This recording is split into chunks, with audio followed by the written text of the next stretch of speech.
That's right. You're listening to another episode of the Co-Main Event Mixed Martial Arts Podcast. I'm Chad Dundas. That's Ben Folks. We're both longtime MMA journalists, and for the last 13 years, we've been meeting here every week to break down all the action in the wild, weird, and occasionally wonderful world of mixed martial arts. And Ben, this weekend, UFC 318 coming to us down there from the Smoothie King Center, Granddaddy of them all. down there in New Orleans, Louisiana, the home state of one Dustin Glenn Poirier. He's going to go out there allegedly for the final time in his career and take on Jerome Max Holloway to complete the trilogy between those two and close out the career of Cool Dusty P. Of course, we will spend some time on this episode of the show talking about that, talking about this pay-per-view event. We got some listener mail coming up later in the show. If we have time towards the end, perhaps we will touch on Derrick Lewis going out there and throwing them bungalows against Taliesin Teixeira over the weekend. But we got to start with UFC 318, man. If this is all she wrote for your boy Cool Dusty P, we will remember him as favorably as we remember anyone else. Will we not? I think so, especially because at a certain point in MMA, don't you feel like we'll start to remember you fondly just because you did not give us a bunch of reasons not to? Like, I don't want to say Dustin Poirier, I think, beloved for many reasons because of the way he's carried himself through his career, his fighting style, that he seems to be genuinely a good dude, but also in a sport where you got to really be careful liking anybody, or let's say finding out about anybody if you do like them. Here's a guy where you couldn't really look around and see a ton of stuff where he made you go, well, that sucks. I really liked that dude. And that we all just kind of got to watch his rise. I was thinking about this as I was working on something, and I was reflecting, going back through some of my old notes and interviews. I went down there to South Florida to spend some time at ATT in 2014. And Dustin Poirier hadn't been there that long since he had like kind of relocated and found a real mentor in Mike Brown, who had only fairly recently ended his MMA career and transitioned to full-time coach. And I think one of the things that makes Dustin Poirier so easy to like for a lot of MMA fans is it didn't ever feel like he wasn't like a John Jones where he showed up in this sport and had tremendous, unbelievable skills and tools right away. Yeah. We watched him sort of grow and mature in front of our eyes. And it seemed like as much as anyone, he sort of willed himself into having a great career in the UFC. At this rate, just considering how things normally go in this sport, we're 4 or 5 days away from this pay-per-view. I fully expect we'll find out Dustin Poirier is like a cannibal or something in the next few days. We've gotten emotionally involved. We like this guy. We're ready to see him hopefully sail off into the sunset after a great career.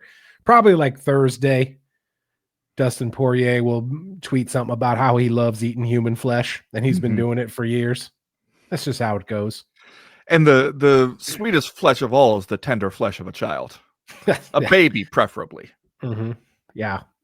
I mean, we're talking about a fairly unique career here for Dustin Poirier all the way around, right? And you mentioned one thing about it in that we saw him debut in the WEC, if you were around for those days, way back in 2010, made his way to the UFC in 2011. As a young fighter, a young guy, still very much a work in progress, I think.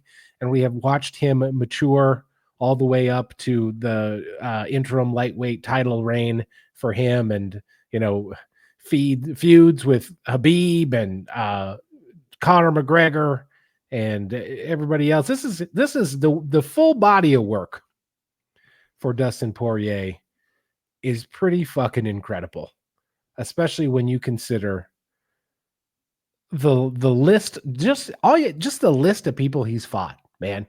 Just going down the list.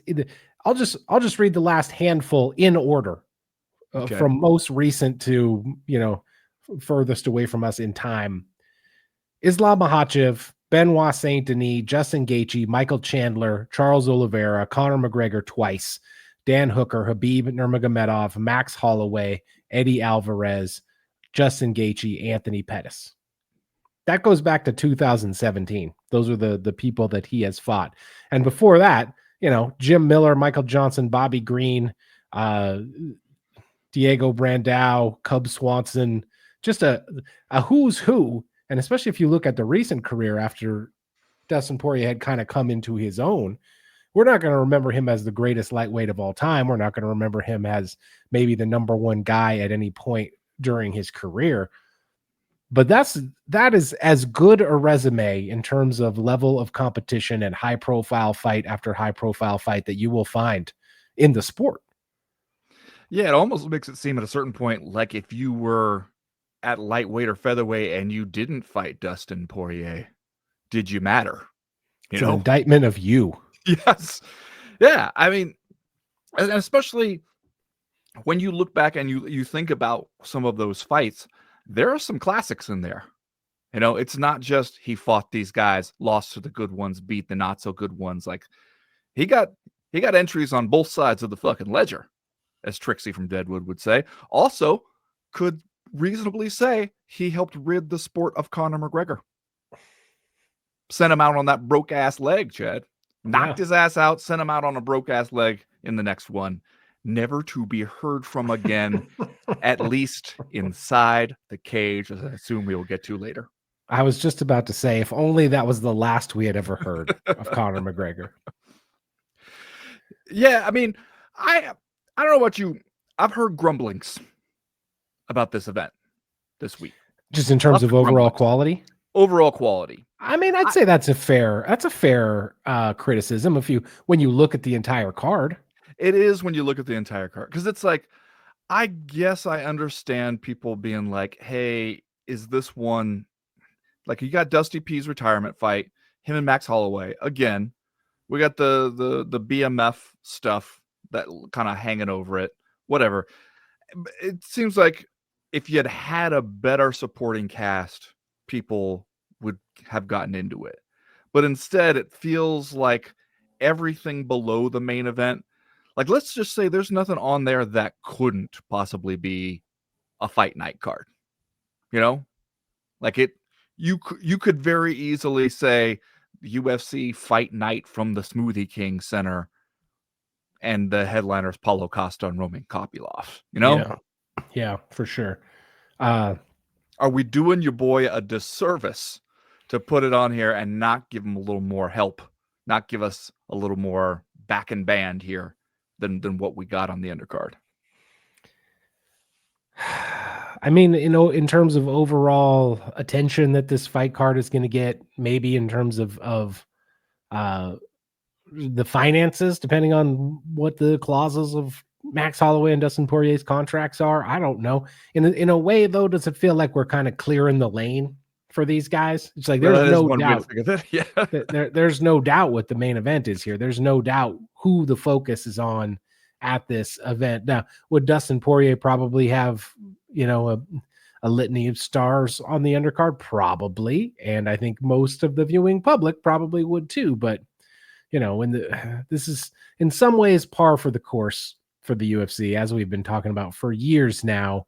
There's so many events. There's only so many championships and only so many stars you can use to staff all these pay-per-view events, et cetera, et cetera. You had Derrick Lewis and Taliesin Teixeira last week, which probably would have been at home on the undercard of a pay-per-view. You have Robert Whittaker and Rainier de Ridder next week, Peter Yan versus Marcus McGee next week, Bryce Mitchell versus Saeed Nurmagomedov. All of those would be good undercard fights on a pay-per-view, but because we have so many damn events and we got to spread them around, you're just dealing with a shallower pool of available people for every event.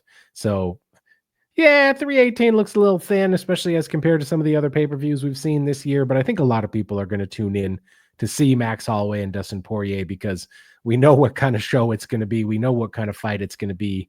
We want to see it, and we want to probably see Dustin Poirier do it for the last time. Not to give too much credo to a made up symbolic championship. Mm-hmm.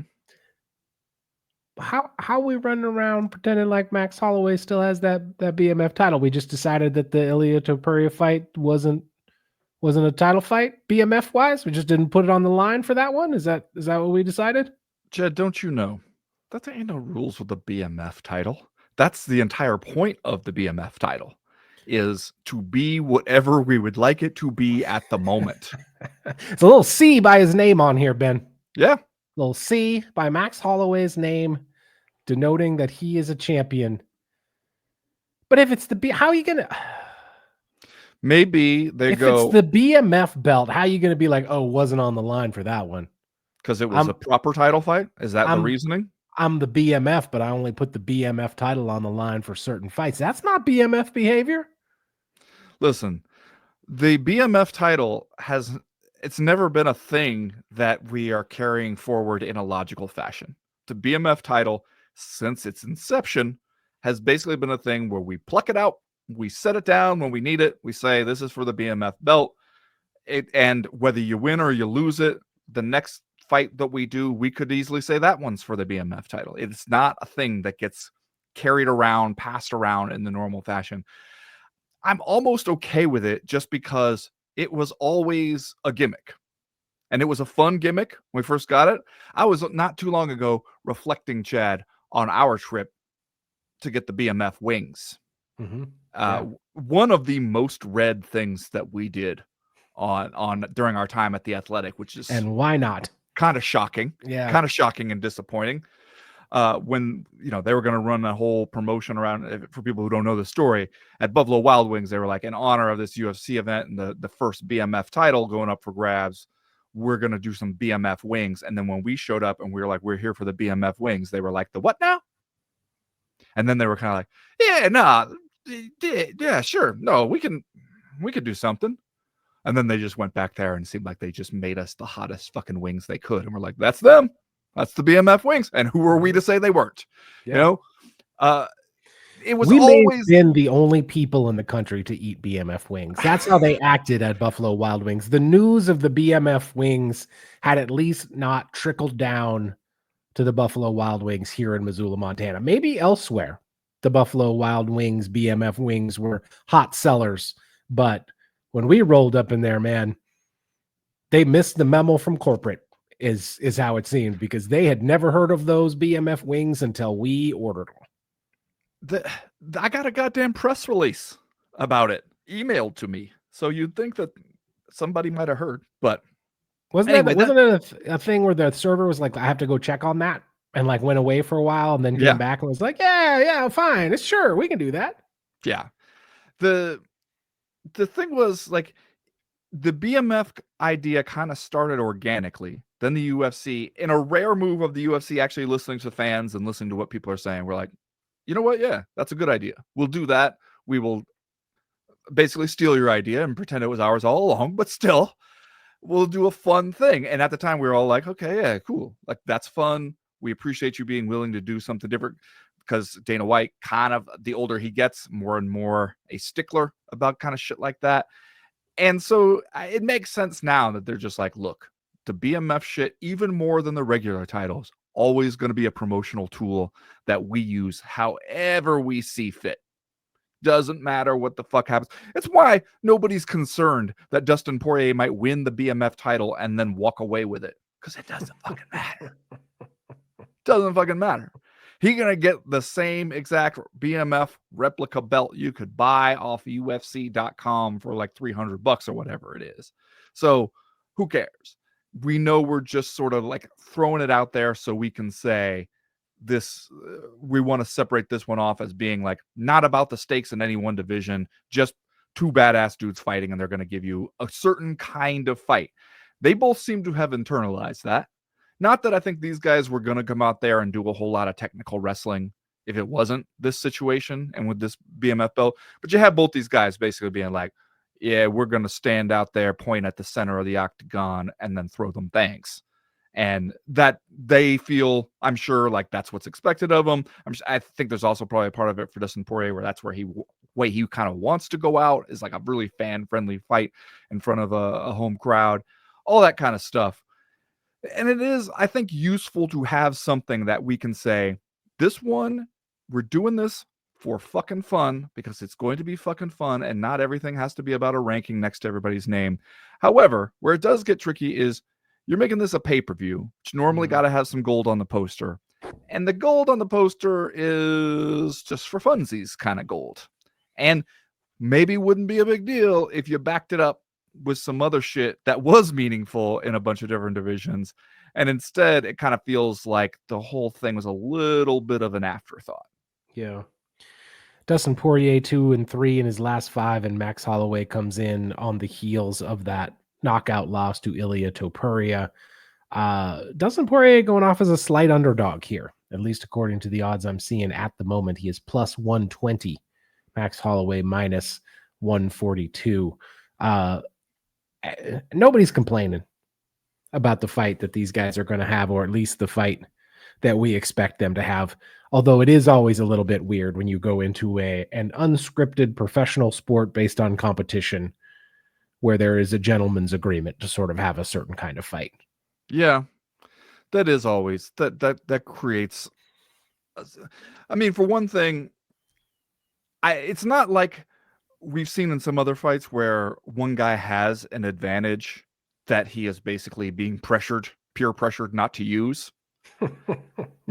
Like this is probably going to be what we were going to do anyway. Like we've seen, we saw the last fight between them that took place at lightweight. That's kind of what we did.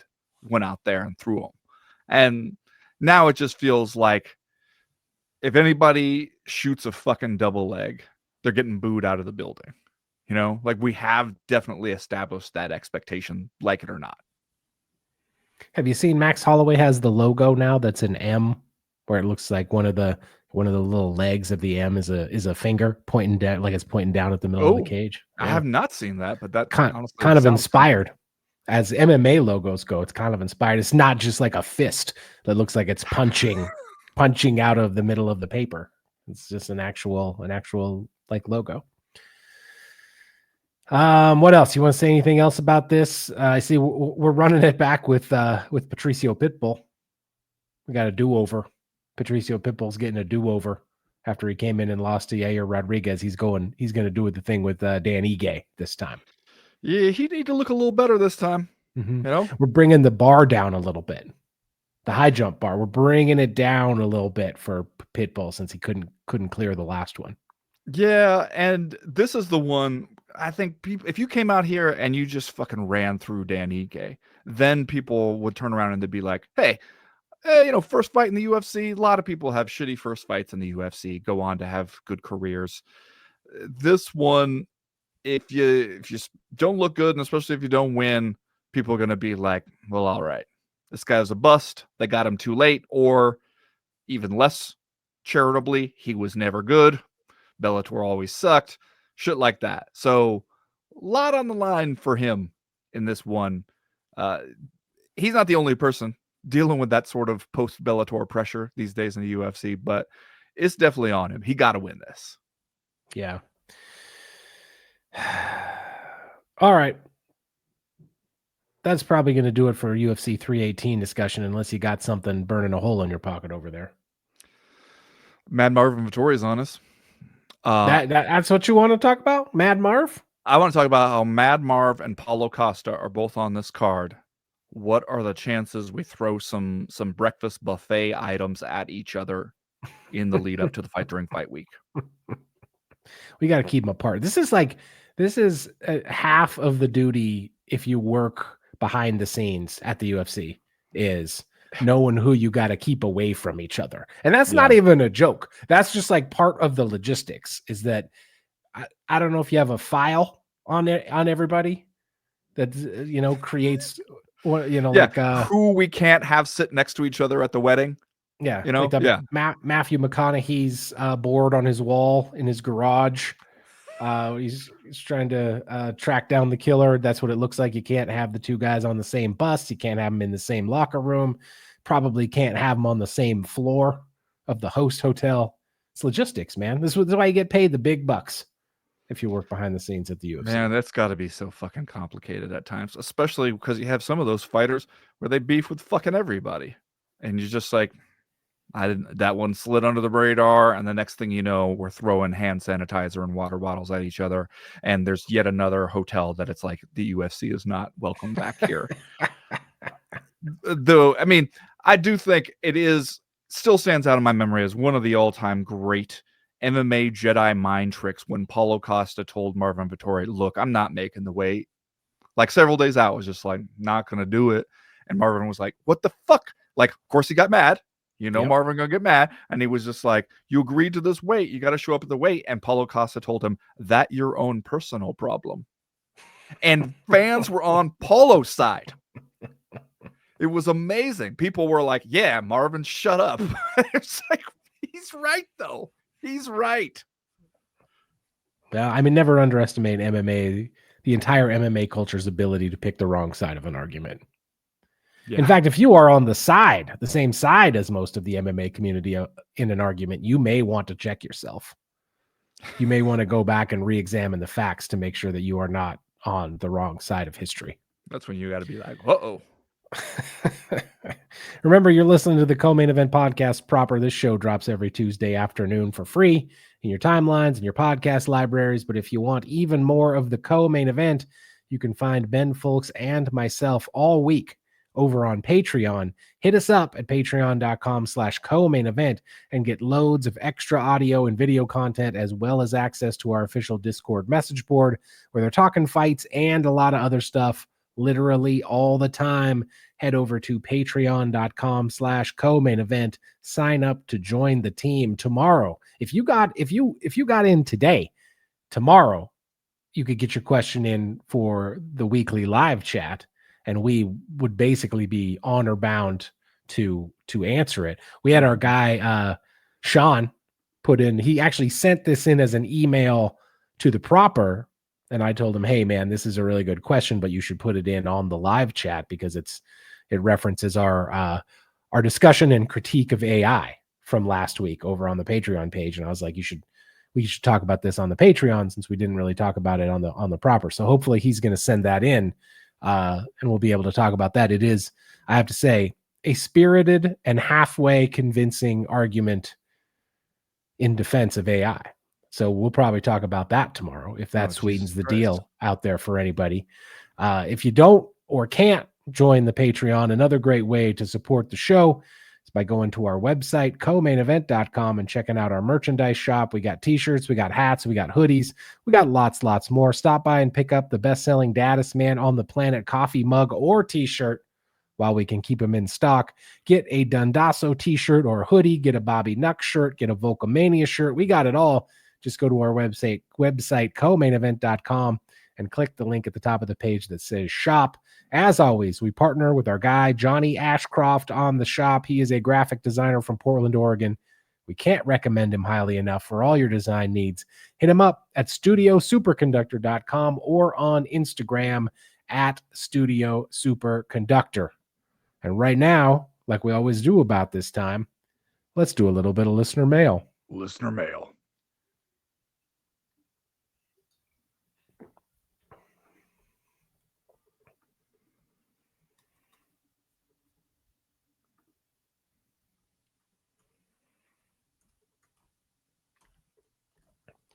All right, Ben, first piece of listener mail this week comes to us from Robert Uchi wrote in. And I'm so glad someone wrote in about this topic because I realized after the Friday Power Hour that I had meant to put an item in here about this happening and I forgot. So I'm so glad Robert wrote in about this. He says, hi, guys. Did you happen to see the fisticuffs that happened when a drunk golfer tried to fight former NHL player Nick Tynarski? It seemed like this guy was reliving his glory days. Love the show, you guys. You had to have seen this, right? Everybody saw this, whether you wanted to or not. Everybody saw it. And it's a real fuck around and find out moment for a guy out on a golf course. And it reminded me of a constant in life. And that is, you never know who else is out there. You know what I'm saying? That's like true. You never know. We all come from different places, different experiences. We don't all share the same values. Always bear in mind, you're out on the golf course. You're having a couple few, 3, 4, 5, 6, 7, 8 soda pops is what it looked like for this guy. You're out there. Never forget that an ex-NHL enforcer could also be out there. And you should bear that in mind before you start talking shit. Okay, your point, I think, would be more salient because it's not like this is something where, hey, you went out there, thought you were a tough guy, picked on somebody who was Demetrius Johnson's size, and then found out he was in fact Demetrius Johnson, and he tooled you up. Because that would be something where I'm just like, okay, yeah, you don't know who's out there. This one, at least the video I saw, you see the dude who's working himself up to want to fight on the golf course first before you see who he's trying to fight. And then by the time you see that other guy, you're like, that guy is too big for you, man. Yeah, you don't want to fight that guy. This guy, you should have been able to take a look at that guy and be like, this is a bad idea.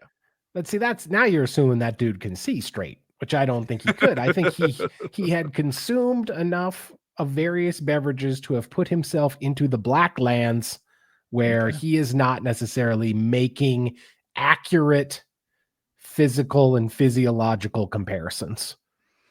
That's right. Did we find out what hole we were on? That's your question? Yeah, because that'll help me know how drunk the guy was. Because if we were on the 4th hole, brother, come on. That you got no excuse there. If we're on 16, 17, maybe it's been a long day. Maybe you've been out there a while in the sun drinking those soda pops, and that explains it. All right, 2 best parts of this video. Part number 1, where Nick Tynarski immediately basically throws this guy in a water hazard. Right? That's the first thing that happens. That's tough. That's a tough way to start to fight, man, because then you gotta get up and try to do something, because you can't go out like that. Well, right? you could have, because that could have spared you from what happens next. What happens next is that Nick Tynarski obviously goes ex-NHL hockey enforcer move. Basically grabs this dude by his shirt, as you would during a regulation hockey game. But then when he starts punching him, every time he lands a punch, he says bang. Yeah. That's the part. That's the part that did it for me. Is him saying bang every time. And it's like you could tell that he grabs the guy by the shirt, and before he really starts punching him, he's almost like his body doesn't know what to do when he grabs somebody by the shirt, gets his punching hand ready, and the other person doesn't do anything. You know, like the muscle memory for him says, hey, you grab this guy by the shirt and start throwing punches. He's going to be also grabbing you by the shirt and throwing punches. And the two of you are going to do it. That's the hockey way. And so it almost seemed to short circuit his brain for a second when the other guy just kind of stood there and let himself be punched in the head while he said bang over and over again. Next question this week comes to us from Darkwing Duck. A topic I'm not quite as enthused that he wrote in about as I was Robert Uchis, but he says, so Conor McGregor's dick was on the internet. Oh, God damn it. All right. Okay. Take 2. So Conor McGregor's dick was on the internet this week. Why do I not even feel a little bit surprised that I had to type that sentence at some point? Did you have to? Did you have to type it though? You know, though, somebody did. Somebody had to do this, right? Somebody had to come, like, you know, the kind of show we have here, Jed. Yeah. You know, there's just no way that this could happen and we'd get through an entire CME a day or 2 later and nobody would force us to talk about it. You're telling me that we have a Conor's dick on the internet kind of brand? We don't not have that kind of brand, you know? Like you don't look at this show and be like, well, these guys would never lower themselves. No, that's true. You would never think that. Can I make a personal disclosure here? Oh, I don't know. I'm a little nervous. That's how you want to start, but okay. I have not seen this picture. Don't keep it that way. Well, now it's impossible. Now someone will show it to me. When I am unawares, someone will show me this. I will feel like Azealia Banks. Yeah, okay. Here's the part I want to talk about. So he sent this to her, it seems, in some kind of threatening manner, which I don't understand any aspect of that decision making, except to say maybe what's been going on with Conor McGregor has lent itself to a lot of poor decision making. But I just don't understand how you're like, this will take care. Like, what did you think was going to be the outcome of this? The other question I wanted to discuss is that people, especially the worst kind of internet people, were immediately like, the one who is in the wrong here is Azealia Banks because she has committed revenge porn. To which I would say, no. That's, if you send this shit to somebody who doesn't want it, who never asked for it, you just send a picture of yourself to this person. You did not have any sort of conversation that was going that way. They did not ask for this. They didn't ever want to see it. That's not revenge porn for them to post that. That is comeuppance. What are you doing that? That's not a private communication that they have no right to violate because they didn't want it. You put it out there. If you're going to do that, it's kind of like you going around, sticking on printing it out and sticking it on a telephone pole or something. Like, you can't be like, I only intended for the person whose house was right in front of this telephone pole to see it. Like, nope, you did this. I mean, Azealia Banks seems like maybe she is one of the more unhinged presences on social media, at least in the celebrity division. But also, Conor McGregor did this. That's not really on her. You know what I'm saying? Oh yeah, no, I hear you. I was just I had already moved on to thinking about Chael Sonnen's video. See, I knew you had to see this one. When I saw it, I was just, Chael knows what his role is in the media ecosystem. I mean, I would be surprised if we come to find out that he only makes one video about Conor McGregor's dick. I would think Chael Sonnen would see the potential here and would make at least 3 to 5 videos about Conor McGregor's dick in one way or another. Is it doing traffic? Is it doing numbers? Because if it is, yeah, you could get yourself into a Conor McGregor's dick series real easy. He did phrase it weird when he was like, I immediately sent this to my partner, and then seemed to be referencing a business partner. And I was just like, okay, that's not where I thought we were going. But all right. Where did you think it was going? I see, just like, because that's when you first say, I immediately sent this to my partner. He didn't say business partner. He said my partner. And I was just like, is it, be honest, is he bigger than me kind of message? That's just like, what are we doing? All right. Next question this week comes to us from Mike from the Midlands, who writes, will it even scratch the surface of your consciousness that Vanderlei and Vitor have agreed to box each other in September?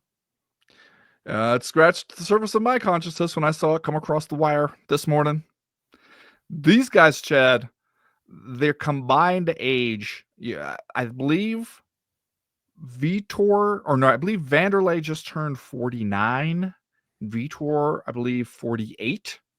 So we're looking at a couple guys at a combined age of 97. Going to get out there and box each other. Honestly, I think the one thing that's hurting my appreciation for this possibility the most is that they're doing it at that same event where Chael Sonnen and Anderson Silva had the incredibly tepid boxing match. It's like this is number 2 of that. Like this is only the second event. I'll tell you the thing that I actually personally really appreciate about this, and that is 2 guys having a fight, both of whom are older than me. Yeah, that makes you feel good. Just a couple of my elders going out there. None of these whippersnappers, these young kids. Yeah. Yeah, you're just like, hey, if they can do that, then I can tear my ACL out doing box jumps or whatever. It makes me feel like I've got time left. You know? To do what? Well, like maybe my own celebrity boxing matches are yet to come. Okay. Step 1, become a celebrity. Step 2, box Step some. 2, learn to fucking box. Come on. No. Next question this week comes to us from Vicarious Fan, who writes, with the supposed homogenization of the UFC fighting style these days, perhaps exaggerated by the structured process of the brand, which fighters are outliers to the cut and paste copies we see week in and week out? I would suggest fighters like Yuri, Minyong, Tulio, Seo Hong Ko, and as special fighters who are bloody good at being different. How about you guys? Well, Yuri Prochazka is different. There ain't no doubt about that. Yeah. So is that what we're talking? Are we talking about people where their personality is so unique and irrepressible that even you stick them in the same clothes as everybody else, you give them the same exact treatment as everybody else, and you still cannot escape just how different they are, and how at times, I don't want to say lovable, but people we love to see show up, people whose presence we are glad for just because they inject a little energy into the situation. Because Yuri is kind of, he's the archetype at this point. Yeah, I think we're asking just about people who stand out, people who can still stand out for one reason or another. Well, and especially it seems like guys who they're not standing out because they're the champion or because they're the absolute best in the division. They're standing out because maybe we're talking about some like the Weirdsmobile division, essentially. Right. Yeah. I mean, you can name off the top of your head some people that stand out, right? Derrick Lewis. Derrick Lewis stands just out. Saw one. You got to say Paddy Pimblett, I think, stands out. He's out here getting fights, or at least was getting fights, not necessarily based on his resume. The resume has gotten better over time, but that's not where we started. I mean, I put Merab on this list, man. Yeah. Frankly, like Merab's just going to climb a telephone pole, you know? I kind of think Jean Silva is entering that territory. He's out here barking at people, Chad. Yes. Yeah, he is. I mean, I guess there's, even though we complain about it, perhaps a fair amount of personalities still involved in this sport. They just have to try a little harder to be heard over all the bullshit. Next question this week comes to us from Timmy Taffa, who writes, "Hi, dads. Why do you continue to willfully ignore that Arman Tsarukyan looks like Troll Boy from Lil Buff Boys? Arman is the definitive Lil Buff Boy. I accept your apology in advance. With love, Timmy Taffa, the smallest Taffa." Okay, let me look up Lil Buff Boy. You know, it didn't work out. Boy. It didn't work out for Junior Taffa going down to light heavyweight last week. He got submitted by Tuco Tokos in the second round. So once again, the weight cut is the false friend in MMA. I do want to point out that when you search Troll Boy from I Think You Should Leave, the first result is a Reddit thread, because of course it is. That's how Google works now. And it has a picture of him, and it just says, "Why couldn't it be Troll Boy?" Yeah. Fair question. I'm going to put some side-by-side images up just so I can see. I do think what's really going on, well, for one thing, these days, especially every time you see pictures of him with his shirt off, you do have to admit Arman Tsarukyan is a carved side of ham, some carved beef. Dude is cut up. But also, I think what we're really talking about, the similarity beyond that, is the hair. Yeah. I'm not totally seeing it. Okay. I mean, I guess they do have the same hair. The thing is, when he said to Troll Boy, "You understand why it can't be you," Troll Boy, he wasn't like outraged. He was kind of like, "Yeah, I get it." And see, that's the biggest. That's the biggest similarity between Troll Boy and Arman Tsarukyan. Right? So it can't be Arman. Can't be Nope, not Arman. You and Arman, you understand why it can't be you, right? You get why it can't be you. I don't know if he does get why it can't be him. Just saying. Can't be him. All right, last question this week comes to us from Pern Opland, who writes, the CME pod may be the only place I can ask this question and hope for any sort of reasonable discourse. Let me preface it by saying I'm very glad Ben Askren seems to be on the mend, and I hope for his continued recovery and a long, well-lived life. Let me also say I think insurance is a scam, and the industry as a whole might be one of the most despicable to currently exist. That said, has there been any insight as to why his transplant was denied coverage? As he stated, he's never smoked, which would be an obvious, albeit terrible reason for an insurer to deny coverage. Is it possible that the denial is tied in any way to his previous anti-vaccine commentary? I don't know if he received the COVID-19 vaccines, but I know he's made at least one anti-vaccine statement. Care to weigh in? Love you both equally. I don't know why Ben Askren's insurance would have not covered his double lung transplant. I can't believe that it would have anything to do with vaccine statements that he has made. I don't think that that would come into the equation. I would just say it is kind of what your insurance company does, right? Is you pay for the insurance monthly or however often you pay for it. And then if it turns out you actually do need a 7-figure operation, then suddenly the insurance company is going to be like, oh shit, what? No, we just thought you were going to keep paying us and never really need this shit. Now you do need it? Nah, no, we're not paying for that. That's bad enough when it's something like tore my labrum or something, like, you know what, I need this surgery so I can use my arm right in the future. It ought to be criminal when you're doing that with something a person absolutely needs to live, because you are at that point saying, nope, fuck off and die. And you're saying it to a customer of yours who probably the whole reason they've been paying you is because they did not want to get in a fuck off and die situation should a uncommon and unpredictable medical disaster befall them. And here you're just like, you know what? We've thought about it. We kind of think you should just die. That's outrageous. Yeah. It's an insane thing that we have just come to think of that as just something that happens in this country. Also, the whole thing, like the double lung transplant, I've been reading about some of this stuff because I'm trying to work on an article, talk to some people about it and everything.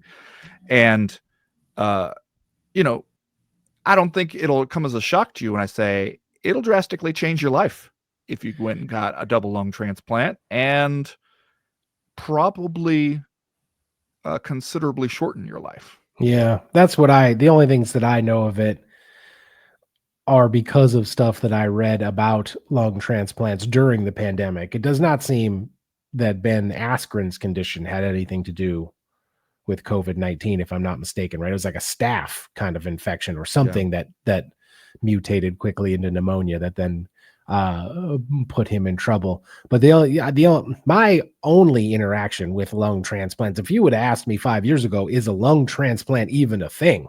I probably wouldn't have known. But then during COVID, I did read some stories about how if you got to get the double lung transplant, it's not great news for your life expectancy. That you're still, your body can reject it for starters, and secondly, right, like even if it does accept the lungs, it's not for most people a truly really really long-term fix. Yeah, it seems like, depending on the source of the information, that somewhere around a third, a little over a third of people who have that procedure live longer than 10 years with it. People definitely do, but not that many of them. But it also just seems like, again, it's not like somebody who was doing a bunch of irresponsible stuff with their Right. life, Yeah. and this just kind of happened to them. And the insurance company is like, yeah, you can go to hell. Don't want to help you. just because we'd rather not.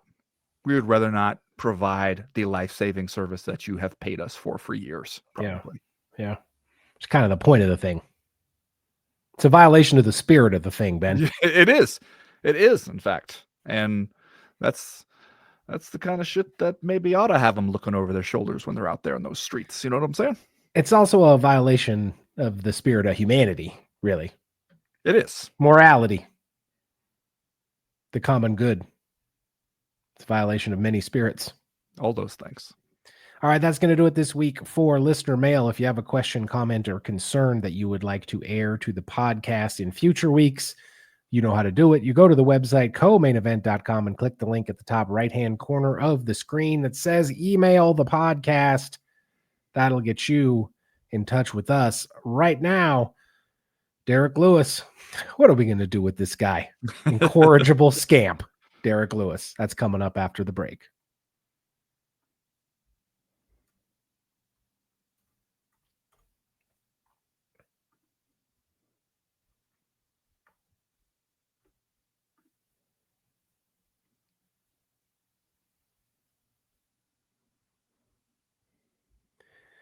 Well, Ben, we just talked about it a minute ago when we were answering the listener mail from Vicarious Fan, who asked us who stands out in the UFC despite its homogenization and overstuffed live event schedule at this point. And I think the first person you mentioned was Derrick Lewis.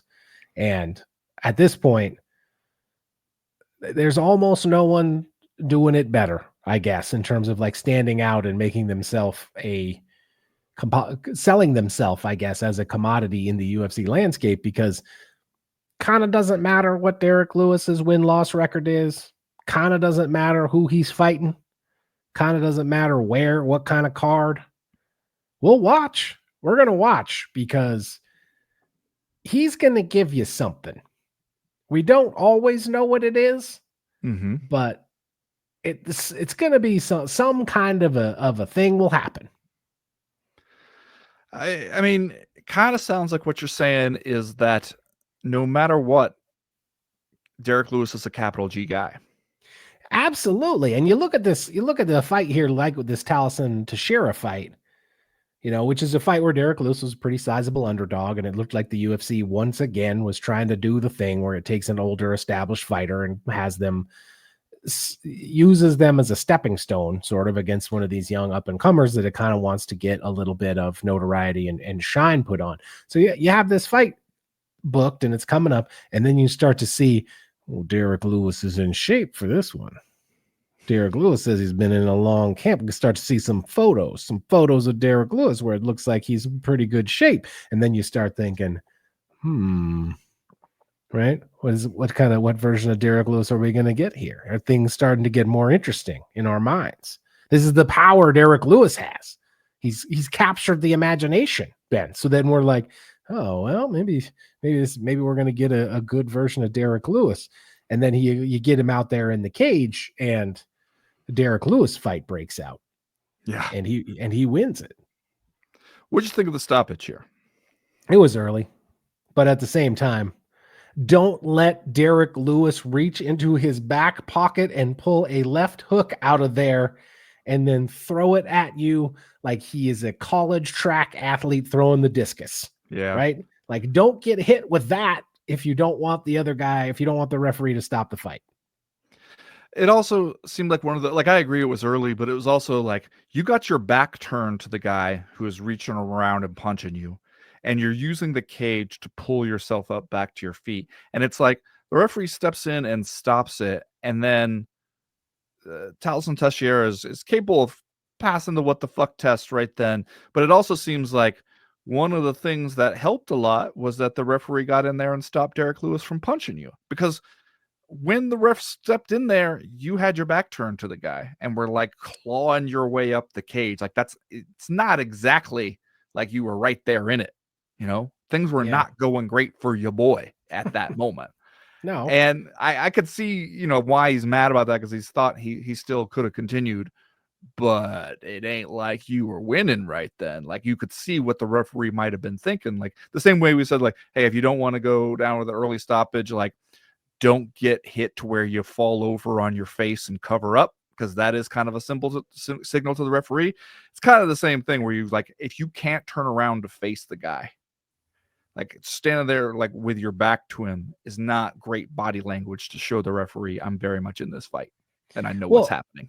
And as you mentioned, if you're pulling yourself up hand over hand on the cage to get back to your feet, you put the referee in an impossible position, right? Because you are not only are you getting pounded by Derrick Lewis, but like you are committing obvious fouls. Yeah. Obvious violations of the rules as you pull yourself up to your feet. So like, what does the ref do at that point? He's got to step in for some reason, right? And the fact that you are on the verge of getting stopped, he has to take some action. Is he going to step in and issue a stern warning at that point? Yeah. Like, I don't know. It's just, you just made it easy for him, I think, to step in and stop the fight. Well, and that may have been what the ref had in mind at first, is that, hey, this guy is violating the rules. But then if you stop it there, you do him a favor by giving him time to recover when he's under fire from Derrick Lewis. I did want to make sure we mentioned this, that, you know, he did this thing. First of all, I got to read just the entire description from the MMA Fighting Story. Following a 35-second knockout of Taliesin Teixeira on Saturday at Bridgestone Arena, Lewis proceeded to remove his shorts, mime urinating in his opponent's corner, throw his cup into the stands, moon the crowd, and then state his intentions to make love to his wife in his post-fight speech. So right there, that's Derrick Lewis getting to do his stuff. He's hitting all the Derrick Lewis notes right there. That's everything. That's an apt summary of what happened. Everything you'd come to expect from a Derrick Lewis fight is covered in that one sentence, really. But then when he's asked to explain why he's out there urinating in the guy's corner, quote, "They've been talking shit all week, man. Talking shit all week. I can't speak Portuguese, but I know for sure they was talking shit about me. Fuck them." Yeah. Here's where I ask you, though, Chad. Were they, though? Is this like a middle school kid where you look across the classroom, you see people laughing, and you're like, they must be laughing about me? Were they, though? I mean, there's no way for us to know, right? No, there's not. We got to take Derrick Lewis's word for it. Well, is this just one of the things fighters tell themselves to get amped up for the fight? I mean, I would love to say that Derrick Lewis isn't going to crawl over to your corner on his hands and knees, lift his leg, and pretend that he is peeing on you for no reason. But I'm not sure that's accurate. Derrick Lewis might do that for no reason. I don't know. He does seem to be kind of guessing right there. And obviously, I don't want to get us off sidetracked here, but it does once again seemed like a fairly fitting commentary on where we are as a country and in the UFC that Derrick Lewis won a fight, and the first thing that happened was that Dana White put him on the phone with the President of the United States. Derrick, if the President of the United States saw you in his golf club, he would call security, man. He doesn't like you. He's not your friend. I don't understand it. I don't understand why we want Derrick Lewis to talk to the president. What could they possibly have been talking about? I don't know, Chad. I know that when he got on the mic, the first thing he said was, United States up in this hoe. I mean, you fight a Brazilian dude in America. That's the kind of shit you're going to say. Do you think that's the kind of thing he was talking about with the president? Whether or not the United States was up in this hoe? It is just like, we can't go a single event without doing this shit, man. Without, some. It also made me think, I saw this headline, I think yesterday, where they're like, Joe Rogan not going to be on commentary at this UFC pay-per-view, on Saturday at Dustin Poirier's retirement fight. And I went, is this because maybe right now, when we're kind of sort of halfway talking shit about the Epstein files shit, is not where you want to be in the same building with the president because it might get awkward for you? You think it has something to do with that? Who knows? Once again, I guess all we could do is speculate, right? Just like Derrick Lewis. I hope we can we don't have to keep pretending that this guy's working hard for America, though, right? Like we don't like his work ethic is off the charts, which is one of the things they like to pretend. Like he's a hard worker. He's constantly working. No, he's not. Saturday night, he's sitting at home watching the UFC, and by home I mean probably Florida. He's sitting in Florida watching the UFC. Can you imagine if any Democratic president was this fucking lazy? I mean, it does seem like he at some point figured out, like, here's a sport where I am kind of universally cheered. He feels like the fighters love him. Dana White loves him. He can actually go there and hear some cheers. Imagine him going to a New York Knicks game. You're not going to be received quite so warmly. So I can understand why, especially a narcissistic egomaniac is like, they like me here. Okay, this is my shit. I'm at every one of these motherfuckers. I'm on the fucking, and then they Reddit thread talking shit with these people. I'm a super fan now. On the phone. Put him on the phone with Derrick Lewis. Why not? All right. I think that's going to do it this week for the Co-Main Event podcast. Thanks, everybody, for listening. We're going to be over on the Patreon page all week long.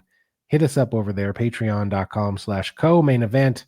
If you do that, we'll talk to you tomorrow. If you don't, we'll see you right back here next week.